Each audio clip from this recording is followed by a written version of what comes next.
a decorated Army colonel, a fallen soldier's remains, and a flight. He was denied. What happened next shook the entire country. The airport was packed, families dragging rolling suitcases, business travelers glued to their phones, kids running ahead of exhausted parents. The usual chaos. Colonel David Carter stepped inside his polished dress shoes, clicking against the tile floor he had been. Through this routine too many times before. But today was different. The weight on his chest wasn't just from the ribbons and medals on his uniform, it was from the casket, waiting on the tarmac, draped in the American flag, Private First Class, Jason Reynolds. 21 years old. Gone. Too soon.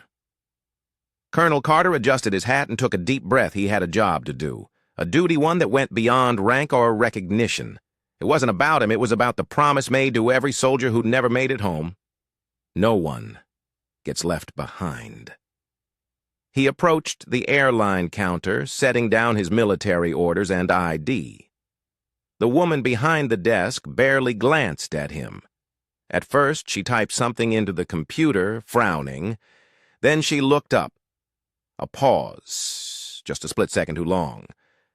Sir, can I see that? Again? Her voice was tight. Carter handed over the papers once more, watching her closely. The flicker of hesitation, the sideways glance at her coworker, the slight shift in her posture, as if she had just stepped into something she wasn't prepared for.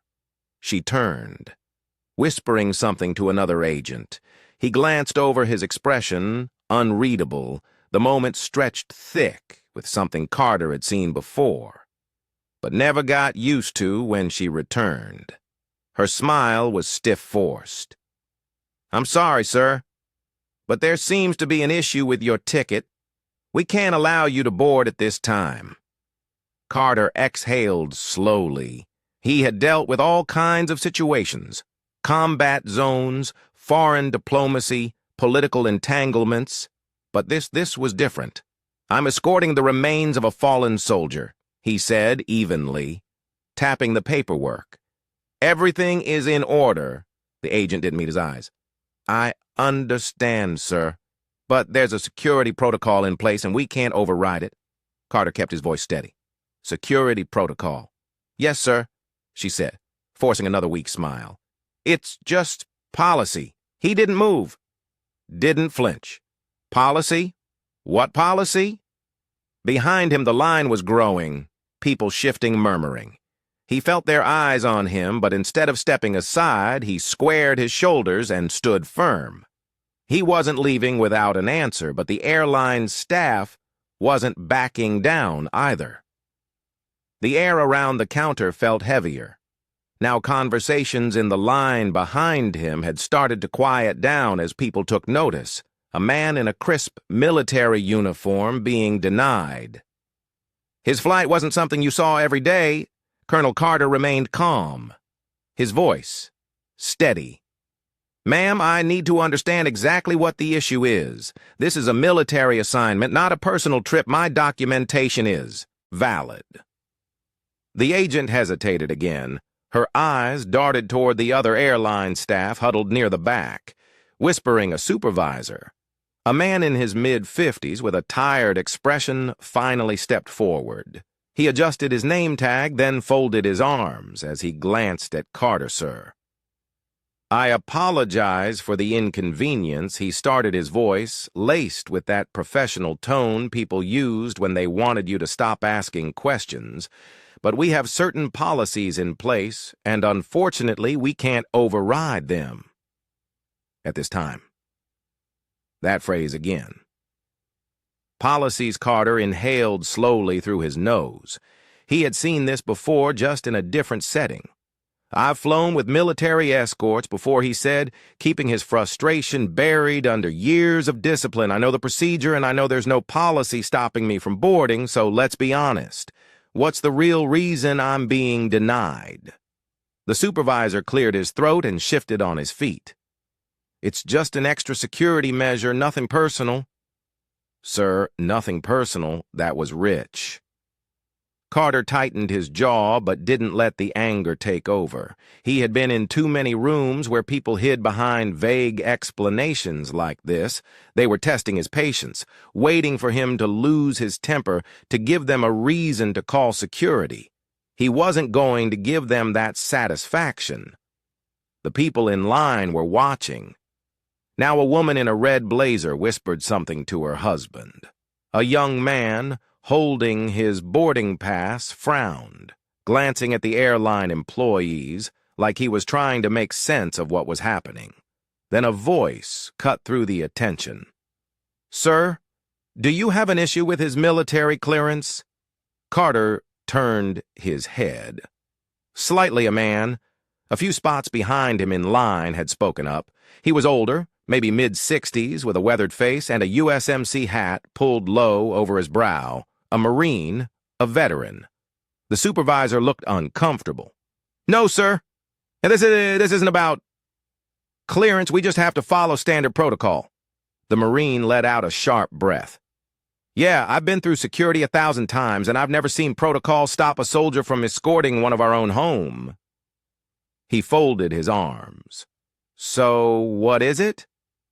More murmurs spread through the line. People started pulling out their phones, recording the shift in the air was palpable. The staff behind the counter could feel it too. The agent, who had originally denied. Carter stole a glance at her supervisor, looking unsure. Now the supervisor sighed, rubbing a hand over his temple. He looked at Carter again, the weight of the moment settling in. "Let me check something," he muttered before walking off. The agent at the counter kept her gaze down, suddenly very interested in her computer screen. Carter didn't move. He stood tall, shoulders squared, staring. Straight ahead, he wasn't going anywhere. But neither was this story. The murmur in the terminal was no longer just background noise. It was focused, charged. People in line were no longer just waiting for their flights. They were watching. Recording the Marine who had spoken up earlier wasn't the only one who looked irritated. A middle-aged woman in a denim jacket clutching her purse shook her head and leaned toward her husband. "This isn't right," she muttered Hoon. In uniform, a younger man in a hoodie pulled out his phone and started typing, his fingers moving fast. People were taking notice, and that was dangerous for the airline. Carter kept his expression unreadable, but inside he was taking note of every detail the supervisor hadn't returned yet. Which meant one of two things: he was either scrambling for an excuse or waiting for this to die down. Neither was going to happen. Then, a voice came from behind him. "Excuse me, Sir." Carter turned his head slightly. A young woman no older than 25 was standing a few feet away, phone in hand, her eyes uncertain, but determined. I don't mean to intrude, but I just want to make sure I understand they're not letting you." Her voice wasn't loud, but the way she said it, careful, deliberate, made people nearby pay even more attention. Carter exhaled, glancing at the agent behind the counter. "That's correct." The young woman blinked, as if she expected to hear a different answer. She hesitated for just a second, then nodded once and turned her phone screen toward him. "I'm live right now," she said. "People need to see this, and just like that." The floodgates opened. Another man held up his phone. "This is wrong," he said, shaking his head. "This man is literally escorting a fallen soldier." A woman further back raised her voice. "Hey, excuse me." She waved her hand toward the counter. "Can someone explain why he's being denied?" A few people shifted uncomfortably, clearly unsure whether they should get involved, but the energy in the room had changed. What started as quiet murmurs had grown into something bigger, something the airline staff could no longer ignore. The agent behind the counter looked like she wanted to shrink into the floor. Her hands were frozen over the keyboard, eyes flickering to the camera lenses pointed in her direction. Then the Marine from earlier took a step forward. He was done playing nice.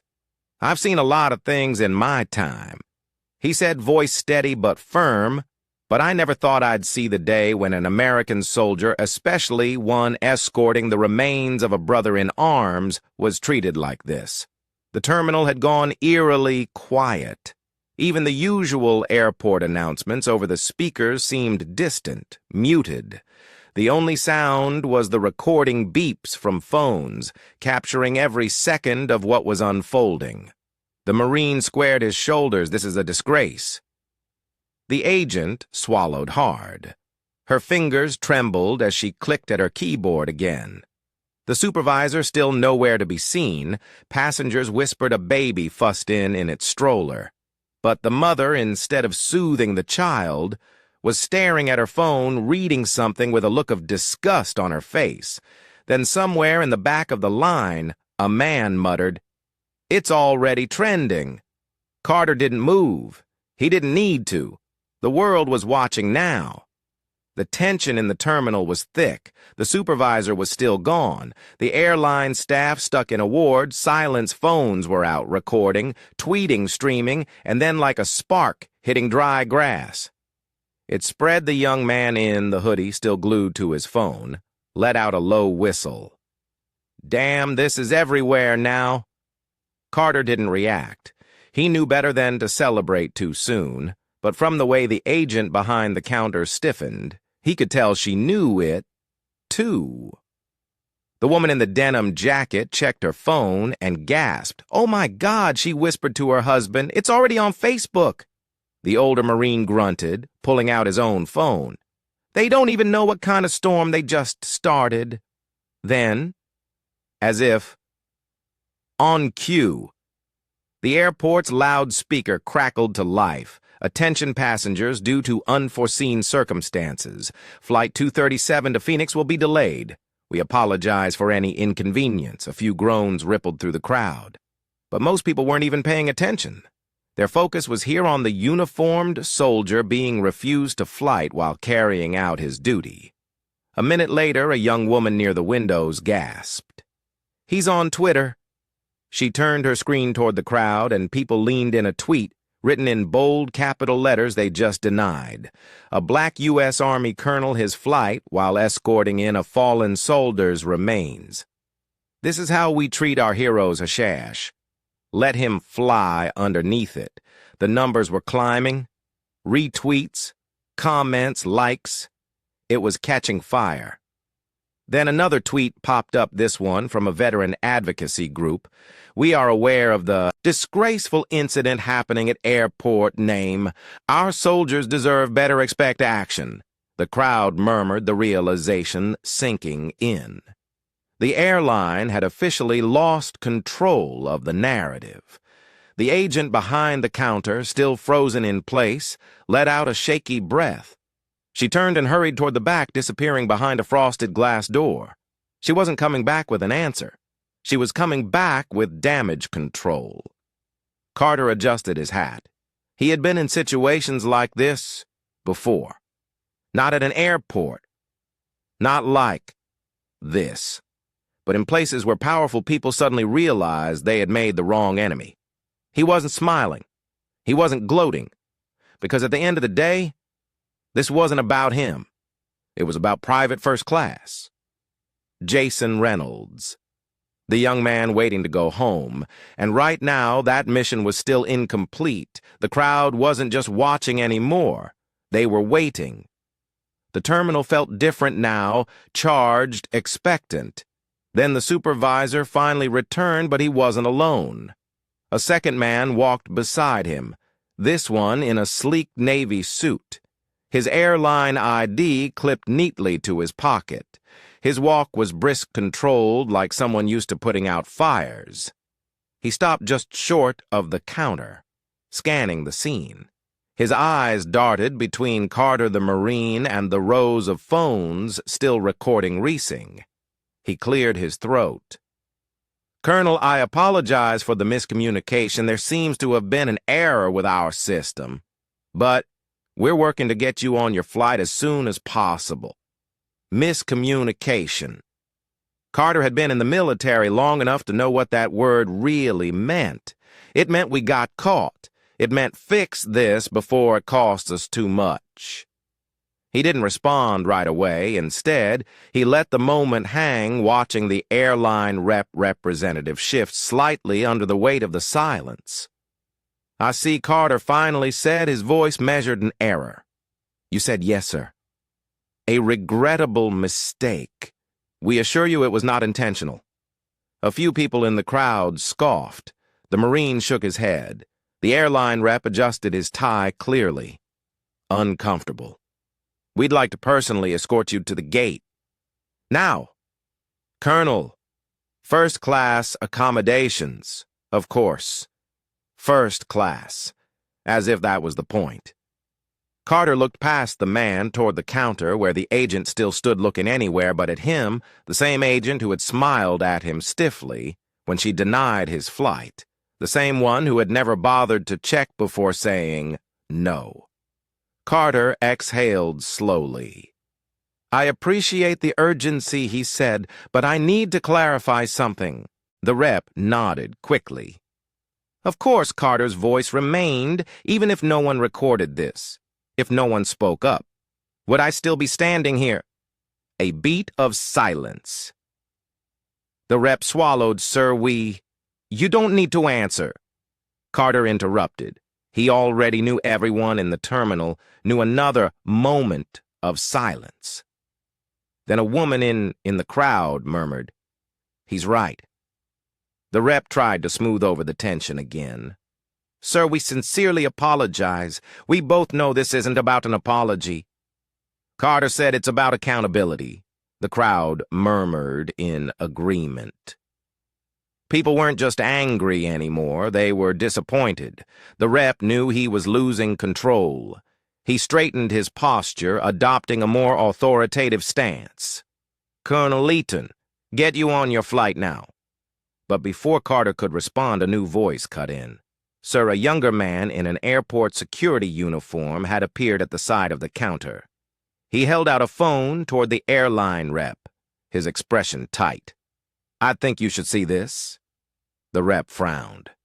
Taking the phone, he scrolled, his face paled. The Marine crossed his arms. What? Something wrong. The rep didn't answer, but AR already knew the backlash had officially exploded beyond the airport. A major news outlet had picked up the story. The headline was blunt, U.S. Army Colonel denied flight while escorting fallen soldier. Airline scrambles for answers below it. A video clip played footage from the terminal. The rep handed the phone back, inhaled sharply, and turned to Carter. We deeply regret this situation. His voice was thinner now, forced. We'd like to issue a public statement clarifying. Carter cut him off. The public already knows the truth. Silence. The rep pressed his lips together. Carter looked at the crowd, at the phone still recording. He turned back to the rep. I don't need first class. I don't need special treatment. I need respect. And so does the soldier. I am escorting. Another murmur ran through the crowd. The rep gave a stiff nod as if that was all he could do now. Understood, sir. The Marine let out a small, approving grunt. Carter adjusted his hat now. Letting finish this mission, but the consequences for the airline were just beginning. The airline had lost control of the situation. The story was outspreading faster than they could contain it. The terminal felt more like a press conference. Now phones still recording, passengers still watching, then something unexpected happened. A man in a dark blue suit with the unmistakable posture of someone with real authority walked into the scene. He wasn't from the airline. He wasn't airport security. He was military. The room shifted. People moved aside instinctively as the man approached. His ID badge flashed briefly as he stepped up to Carter and extended his hand. Colonel, he said firmly. "I'm Major Thomas Beckett, Department of the Army. We've been informed of the situation." Carter shook his hand, his grip strong. He didn't need to ask how the major got here so quickly. The military doesn't play when it comes to its own. Beckett turned to the airline rep, his voice crisp. "We are handling this now. Colonel Carter and the remains of Private First Class Reynolds will not be flying commercial." The rep blinked. "Aye, sir. We were just about to—" "You were just about to cover your tracks." Beckett interrupted. His tone was polite, but it carried weight. He glanced at Carter. "Sir, the Pentagon has arranged for a private military flight. Your transport is waiting." A murmur rippled through the crowd. People exchanged glances. The U.S. military had stepped in. Carter exhaled, not out of relief. He did need saving, but because this mission was finally back on course, he gave a small nod. Understood. Major Beckett's gaze flicked toward the airline rep one last time. "This will be addressed." It wasn't a threat. It was a promise. Carter turned back to the Marine, who had been watching the entire exchange with satisfaction. "Appreciate you, brother." Carter said. The Marine tipped his head. "We look out for our own." Carter gave the room one last glance. The people who had spoken up, who had refused to let this slide, who had made sure this story was heard. He adjusted his uniform, squared his shoulders, and walked out, not toward the gate, but toward something bigger. But for the airline. The fallout was just getting started. The airline thought the situation would fade. A few apologies, a press release, maybe a statement from their CEO, damage control. But the public wasn't letting this go. News networks picked it up. Veterans, organizations released statements condemning the airline's actions. Politicians weighed in demanding accountability. Then came the financial hit. By the end of the week, the airline stock had dropped. A trending hashtag calling for a boycott gained traction. Customers flooded their social media with demands for answers, and then the final blow, a lawsuit. A coalition of military advocacy groups filed a formal complaint against the airline for discrimination and failure to uphold service member protections under pressure. The airline's CEO made a public appearance. He called it a regrettable misunderstanding and announced that the employees involved had been placed on administrative leave too little, too late. Meanwhile, Colonel Carter continued his mission. He escorted Private First Class Jason Reynolds home, standing by as the young Saunders family received him for the last time. He didn't need the headlines. He didn't need the attention. He needed respect. And that was the real fight. Respect shouldn't be conditional. It shouldn't require a viral video or public outrage. It should be the standard. The people at that airport, the Marine, the passengers who spoke up, the ones who refused to stay silent, they proved something important. When people stand together, injustice has nowhere to hide. If you believe in accountability, if you believe in honoring those who serve, let your voice be heard. Because silence lets things like this happen again, and next time, it might not go viral,